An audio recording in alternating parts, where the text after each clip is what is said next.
Un total de 74 equips dels 19 clubs es van presentar a la segona regata de la Lliga Catalana de Llaguts, que en aquesta ocasió organitzava el Club Nàutic Flix. En aquesta segona regata entraven en competició les categories infantil, cadet i juvenil, arribant a presentar un mateix club fins a 10 equips, com va ser el cas del Vent d'Estop Cambrils o el 7 que va presentar el Natació Badalona. Final d'infant en l'absolut masculí, en la que el Rem Badalona es va acabar imposant per primer cop en la seva història i ja és líder de la Lliga Catalana. Els badalonins van fer un temps de 8 minuts 57 segons i 38 centèsimes. Molt a prop va quedar Empúria Brava, amb 8 minuts 58 segons i 34 centèsimes, mentre que la tercera posició va ser per Pescadors. L'anècdota de la final va ser que els dos equips de Badalona, el Rem que va quedar primer i el Natació quart, van tocar rems en una de les lligabogues, incident que va acabar amb reclamació per part de la natació. Ha estat una regata molt dura i el bonic de fer-ho aquí al riu ha estat que hem canviat la manera de fer la regata, anaven dos equips cap a un sentit i altres dos cap a l'altre. I amb el sènior masculí ha sigut duríssima i hem anat tota l'estona davant al Rem Badalona i al final, doncs, a l'última ciaboga hem tingut un petit entrebanc amb el Natació de Badalona i hem presentat una reclamació.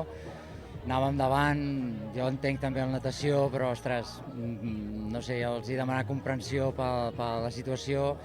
Ells han presentat la reclamació i després l'han tret i és d'agrair-los.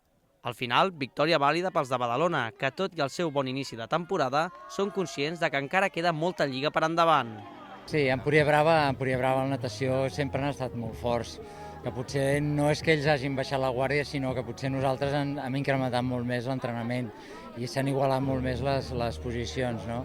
Però bueno, no està ni molt menys definit, està molt obert encara aquesta lliga, vull dir, és solament la segona regata i és llarga encara, vull dir que tots els equips tenim possibilitats. En l'absolut femení, les noies del Vent d'Estop Cambrils van repetir victòria, com en la regata de Badalona. Empúria Brava i Natació van completar el podi, mentre que en les categories de veterans, Natació, Arenys i Pescadors van fer els millors temps amb els seus equips masculins, mentre que Rem Badalona, Torredembarra i Cambrils van ser les millors del veterà femení. En les categories inferiors, Santa Cristina de Lloret de Mar es va imposar en els 1.000 metres del juvenil masculí, mentre que l'equip local, el juvenil del Flix, es va fer amb el primer lloc del juvenil femení. En els cadets, amb una regata de 500 metres, doble podi per Pescadors i Cambrils. Pescadors va fer un primer lloc en el cadet masculí i un tercer en el femení, mentre que Vent d'Estop Cambrils va fer segon en el masculí i primer en el femení.